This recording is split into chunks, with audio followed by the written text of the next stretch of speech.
very excited to be here, and special shout out to people online. I want to tell you as we get into this that I'm looking for feedback as well. This is the first time giving this talk. And one of the rules of doing the speaking circuit or going out and submitting yourself is you never build the deck until it's accepted. So for any of you speakers out there, you know what I'm talking about. So this is the first time this has been given. This talk, I had this idea about 4 years ago. Super excited to give it to you. I'm hoping the content is everything that I think it is, but the only way for me to know that is to hear from you. So whether you're online or in the room, if you want to tweet about it, if you want to take down some notes, I would love to hear that. So we're about to science it. Again, in the introduction, my name is Peter Chestna. I'm the CISO of North America at Checkmarx. I am an engineer. 30 years, that's my career, that's my tribe. I still write code even though I don't get paid for it anymore. I still enjoy it. So I do it because it's fun, not because I get paid to do it. I came into AppSec about 16 years ago. I worked for a local company, Veracode in Burlington, and started my AppSec journey. Spent 12 and a half years there building the product, moving from individual contributor to engineering leadership, to evangelism, and really learned a lot in that journey. Took that over to the practitioner side and ran application security for Bank of Montreal, and then decided to come back into the vendor space because what you see as a prospect and a customer is very different than what you see as a vendor and what you're allowed to see when you're having discussions. Checkmarx is an application security company. We help you test, secure, understand the vulnerabilities in your first-party code, your second-party code, your open source, infrastructure as code, containers, anything you can think of around your journey to cloud native, Checkmarx does. So I would love to have a conversation with you about that or anything else in this talk.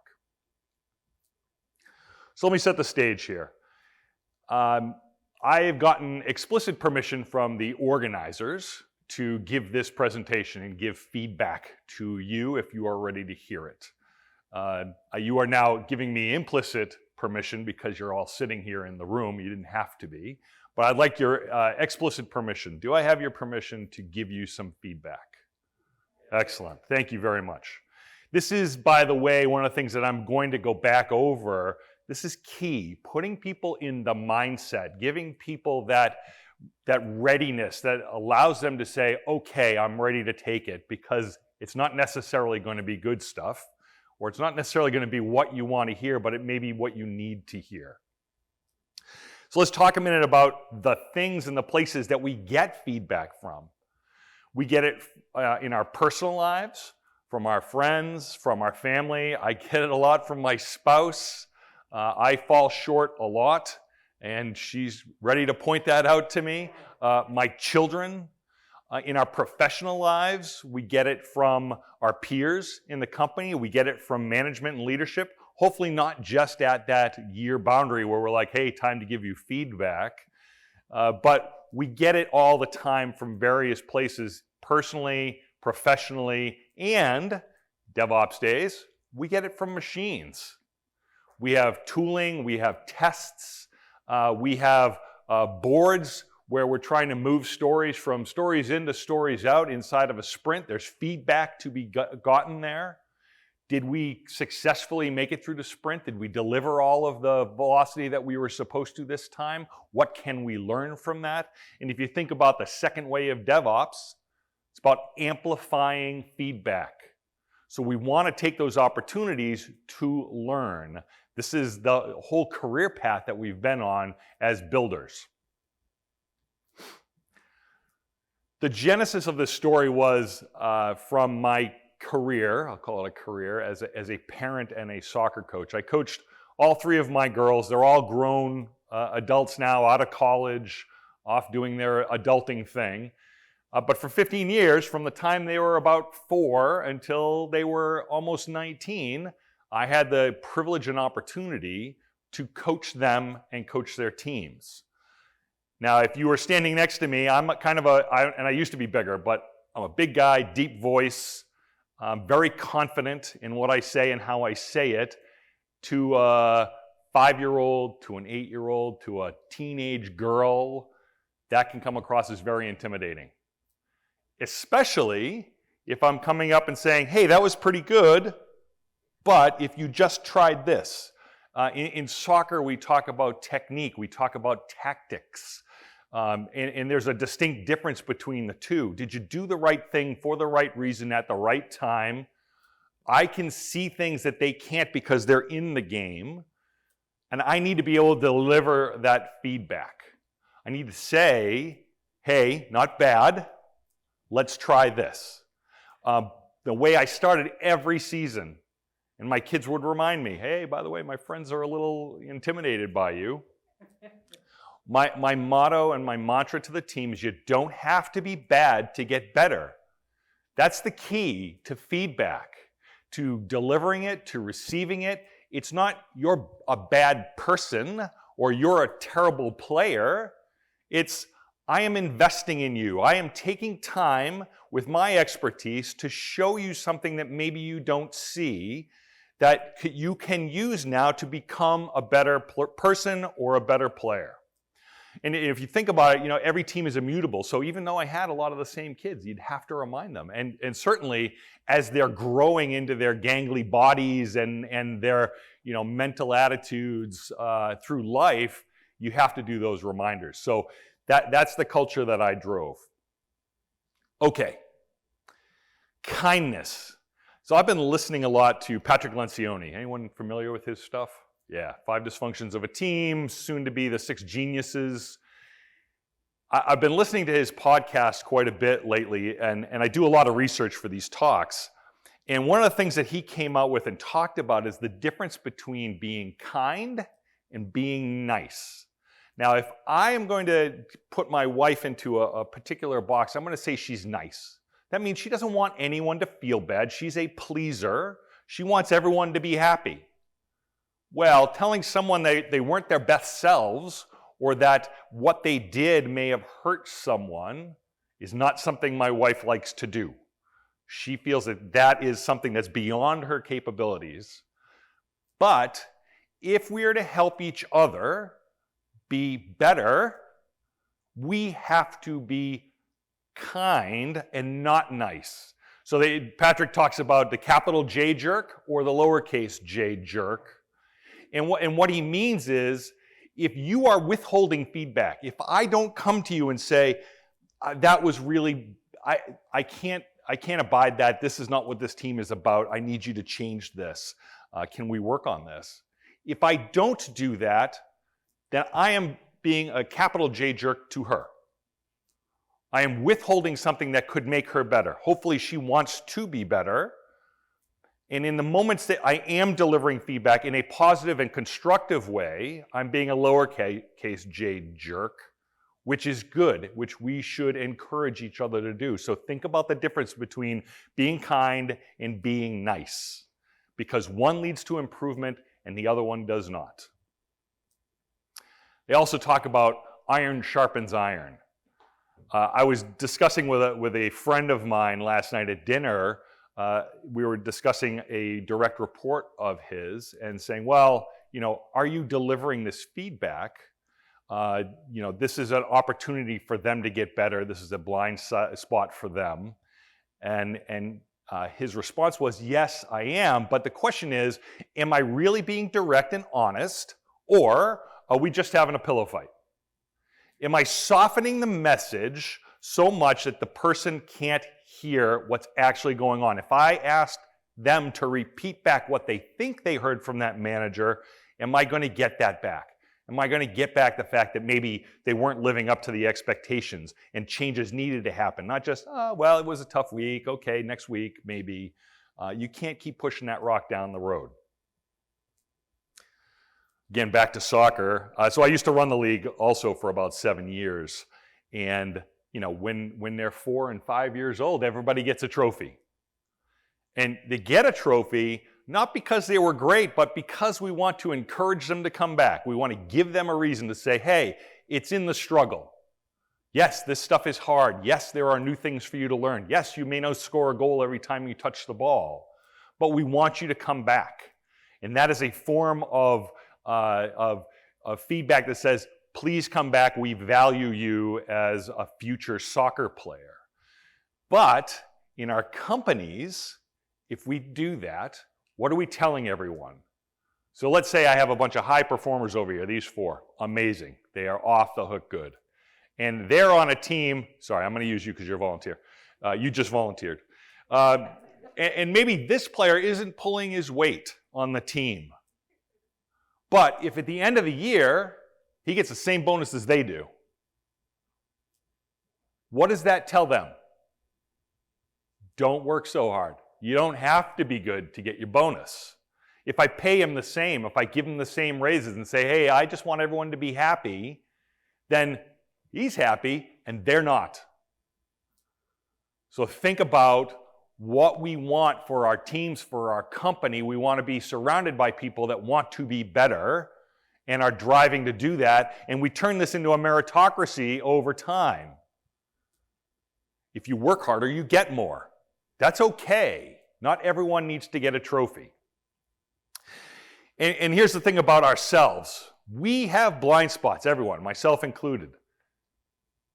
You don't have a realistic self-image. Your team doesn't have a realistic self-image. What you think you're capable of and what you are actually capable of are 2 different things.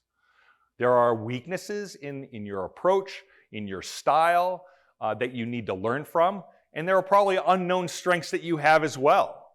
So there is both positive and negative in this feedback, but again, we learn more from our mistakes. Has anyone seen this before, the Johari window? Okay, I got a couple. The Johari window, this is actually from 1955, if you can believe it. I came across this in that podcast from Patrick, and I said, wow, this is amazing. It really frames what you think about as your blind spot. So we have four panes in the window. We've got our public self, and that's what we know and everybody else knows. We've got stuff that we hide, whether it be personal pain or tragedy or strengths. Maybe we don't want to feel like we're bragging, that we know and other people do not. There's the unknown, which we don't know and neither does anyone else. And then there's our blind spot. What people see of us and how we are seen by the world, and we don't know it. And what our goal should be is to shrink this. You shrink it and grow your public self by asking for feedback or from others to deliver feedback by sharing what they know and opening up what we know about ourselves so we can lean into the things that we're really good at. Change starts with you. And what I mean is, you can't make anyone change, and no one can make you change. Now, there can be threats and negative consequences, etc.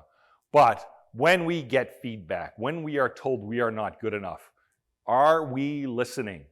Do we want to hear what's being said, or are we just looking for good feedback? So I was at my company for about 9 months, and I was on a call with someone that I respected, and I saw something in what they were doing and how they were doing that I thought they might want to hear. So I went to them and said, can I give you some feedback? I've been watching you for a while. I really respect you. I'd like to share something with you. Now, they said yes. That was my permission.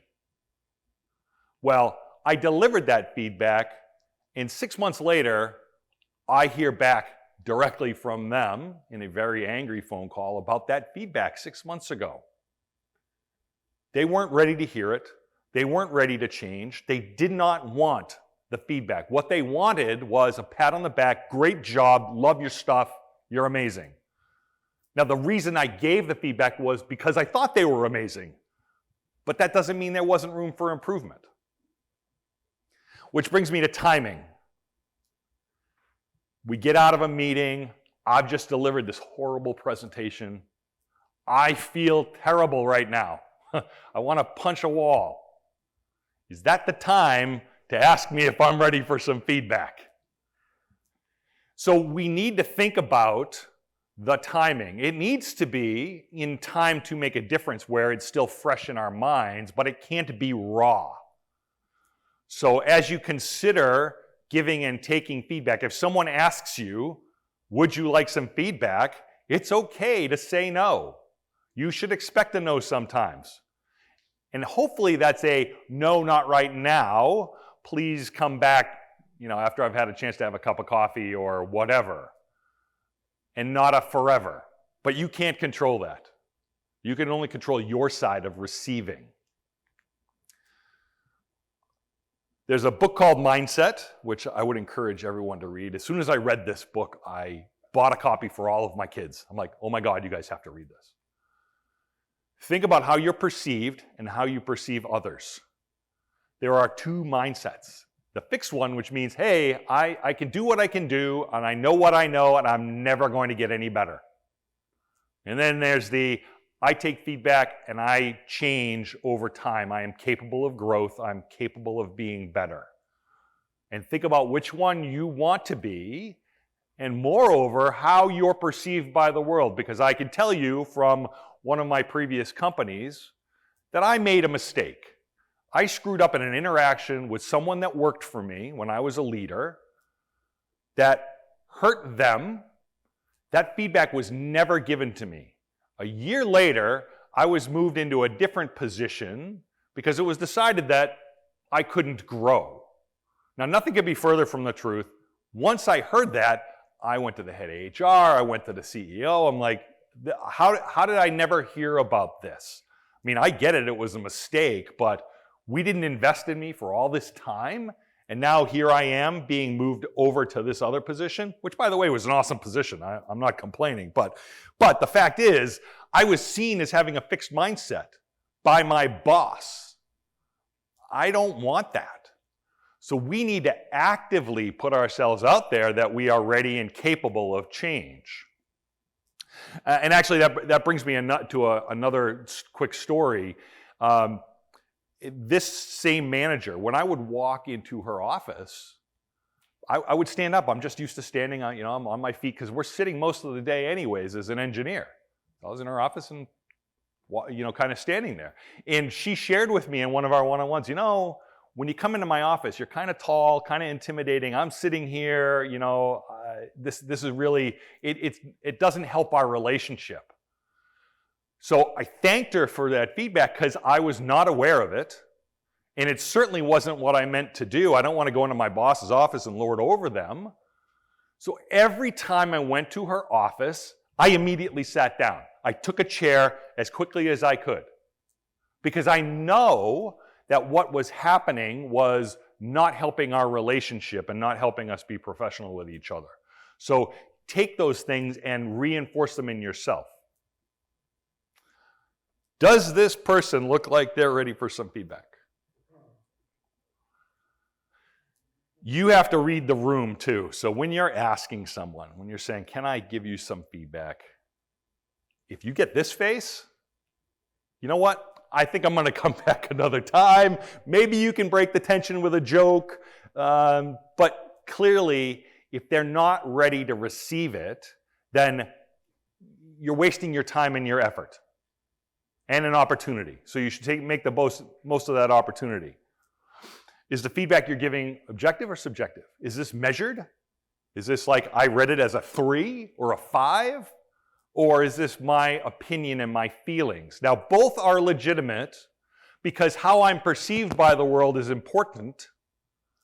So how you feel about what I said or what I did is definitely something I want to know. But think about that as well. And is there a way to turn something that was subjective into something that is objective? Don't ever make your feedback about the worth of the person. Don't make them feel that way. Make it about you. Make it about how their impression was on everyone else, and not necessarily about them as a person, because that's going to lead you down a bad path. Every time you have an interaction with someone, you have an opportunity. You're either making your relationship better or you're tearing it down. So when you are ready to deliver feedback, when you want to have that conversation, when you are inviting someone to give you feedback, yes, please give me this feedback, this is an opportunity for you to do one of those two things. Your reaction in the moment needs to be tempered by what you want the outcome to be. So no matter how hard this feedback may be, and I've gotten some pretty tough feedback over my life, if you don't respond in a way that shows them that you're appreciative, that you're taking this in, and that, yeah, it's hard, boy, woo, that sucks. I'm sorry that I did that, or I'm sorry that it came across that way. That was not my intention.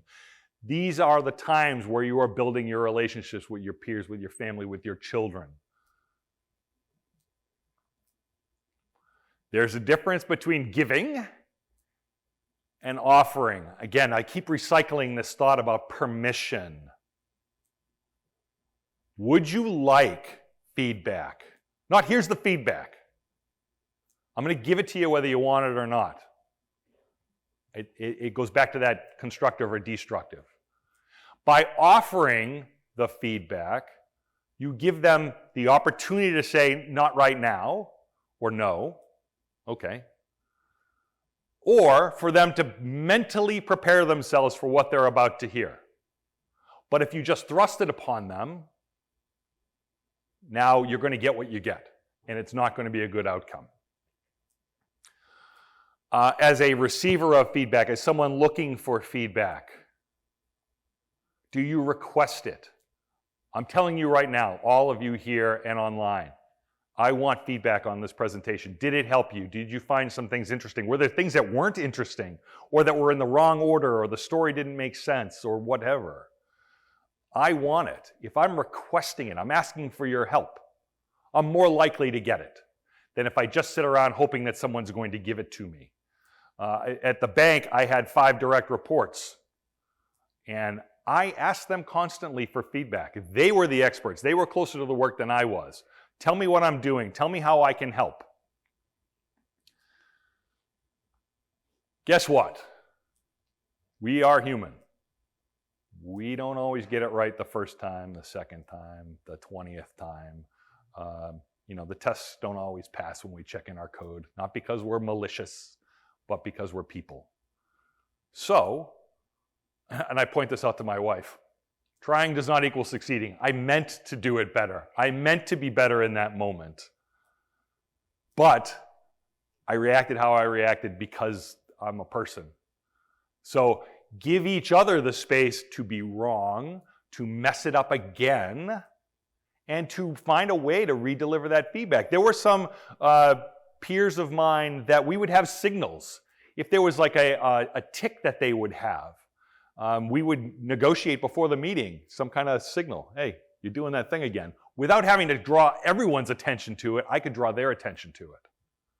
So if there are things that can help, again, trying doesn't equal succeeding, and if we can help them on that journey, so much the better.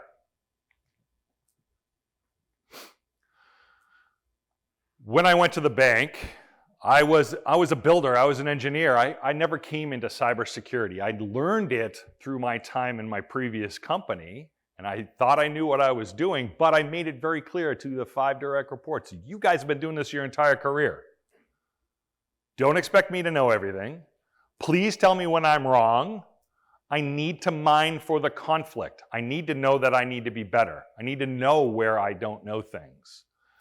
Being vulnerable is the key to getting that feedback. So it's not just requesting it, but it's being vulnerable in those moments. Yeah, that wasn't the best me, or yeah, I kind of got that one wrong.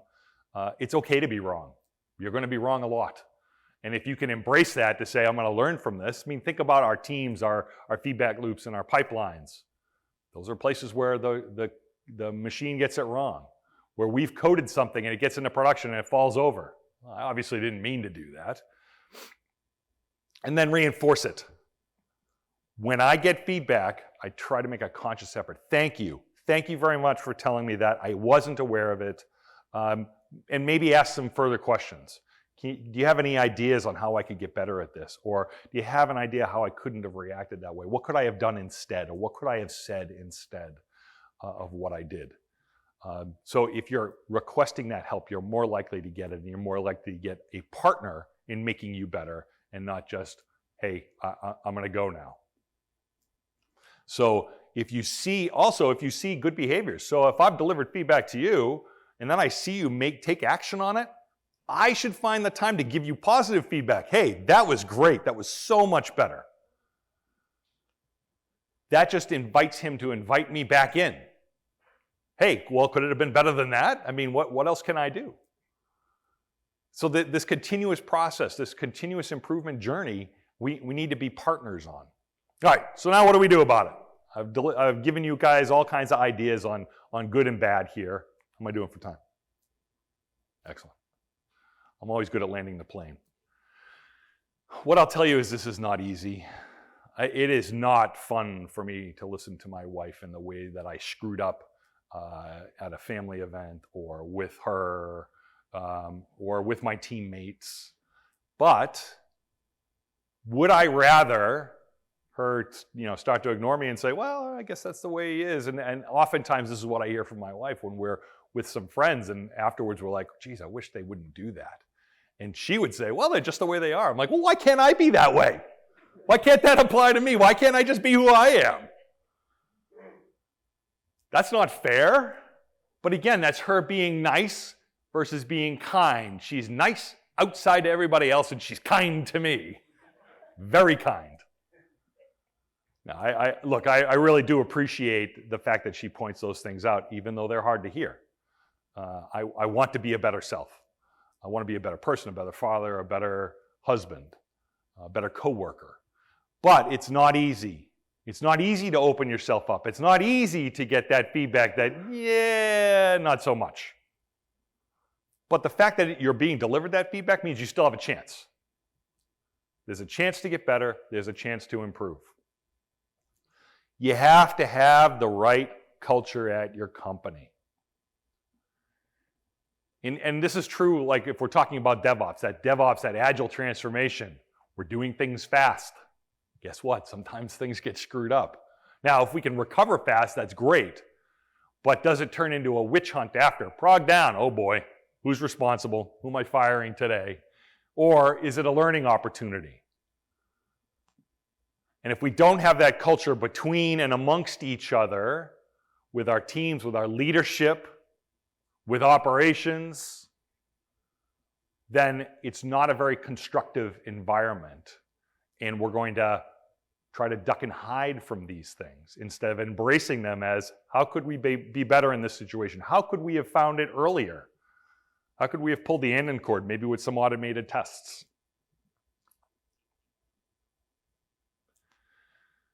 We have to be accountable for our own behaviors, and back to that nice versus kind, we have to hold each other accountable. That's what is the key here. If people aren't holding me accountable because I'm intimidating, or they're afraid of me, or my position, or whatever, then I'm never going to get better. So I want to hold you accountable, and I want you to hold me accountable for our team, for our family, for our relationships. And you got to build it on trust. If I can't trust why you're telling me that I messed up, or maybe even the context. So think about where you deliver this feedback. Are you delivering it in a meeting and making someone feel about that small? Are you trying to build yourself up? Or is that the perception? Maybe that wasn't the intent, and again, there's feedback there as well. If you're not in a trusting relationship, in a trusting environment where I can say something to you and you're not saying, why did he say that? What's he trying to get away with? Is he trying to make me look smaller so he can be bigger? So you have to have that mutual trust, or else this feedback stuff doesn't work. You're always looking over your shoulder. You're always wondering who else heard that, who else saw that. And that's not where you want to be.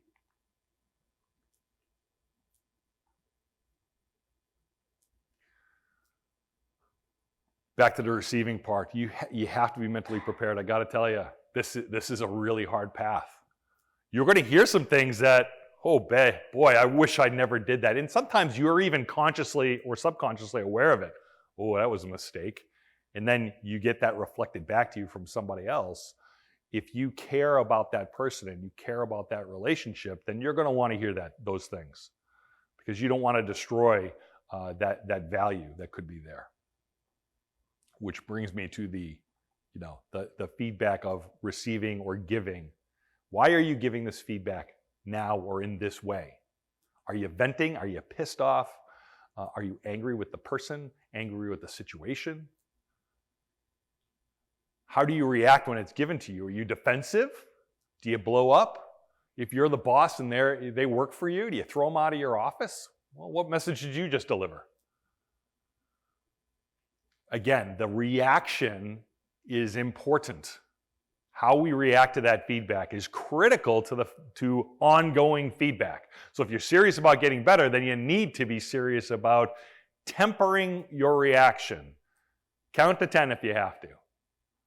You can share with them that this is hard. It's okay, they know. They're not unaware. And by the way, I would also thank them for being brave enough to come to me with it. Boy, that was some tough stuff. That must have taken you a little while to bring up the courage to come in here and tell me this. Thank you very much. This is the way we build ourselves and build others. So that gratitude is super, super important. Again, maybe you have to fake it till you make it. Maybe some of it you're not really going to be thankful for. I certainly haven't been thankful for all of the feedback I've gotten, not in the moment anyways. But if you want your perception to be of someone that is worthy of that friendship, worthy of those teammates, worthy of that team, of that company, then reciprocate on the honesty, reciprocate on the courage that they've shown by delivering this feedback to you.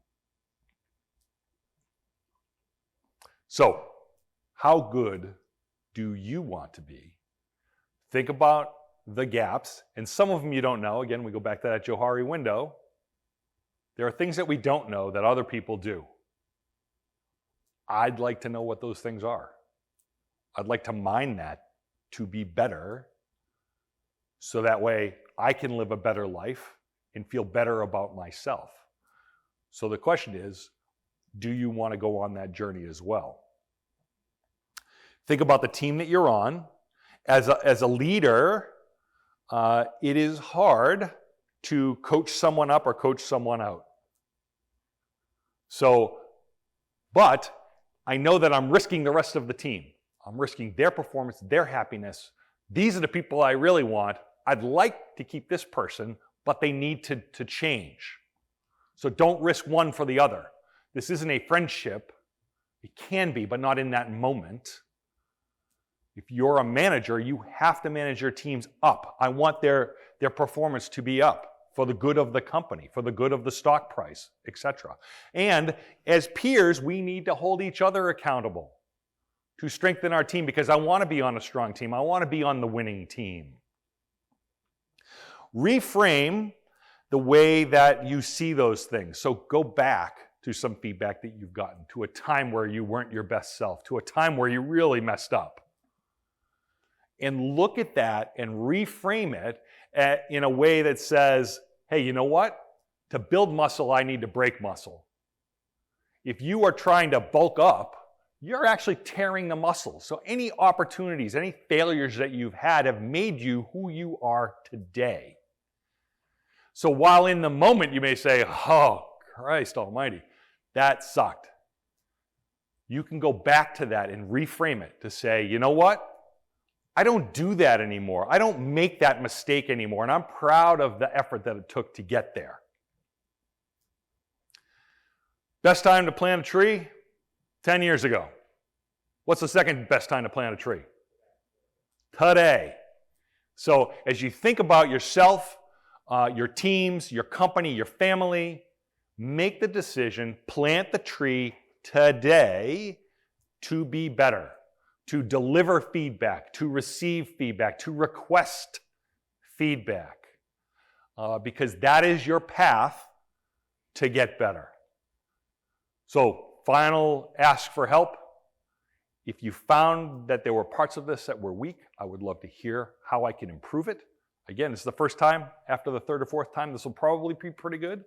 I hope it was impactful to you. I hope that it shared some good ideas and some good direction. My name is Peter Chestna. I'm the CISO of North America at Checkmarx, and I thank you for your time and attention.